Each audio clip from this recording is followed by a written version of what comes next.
नदी तार जल को केवल अन्य मानकु बांटी चले सेथिपाई तार जल मधुर अटे।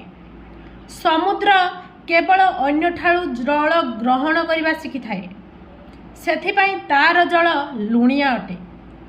किंतु गाड़ियार जल केवल गोटे जगार आबद्ध होइकी रहे सेथिपाई गाड़ियारू दुर्गंध बाहरे। ठीक सेमिति मनुष्य मानकर स्वभाव मध्य होइथाए। जो मनुष्य केवल अन्य को देई चले अन्य को केवल साहाय्य करे ताकू समस्ते भल पाती से समस्त व्यवहार रे आसे।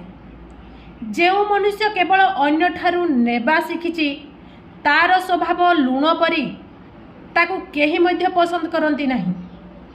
किंतु जो व्यक्ति गाड़िया परी काहाकू किछि देई न थाए एवं काहा ठारू आनी न थाए ताहार स्वभाव दुर्गंध परी होई थाए ताकू केही मध्य पसंद करती नहीं ता पाखकू केही मध्य जानती नहीं।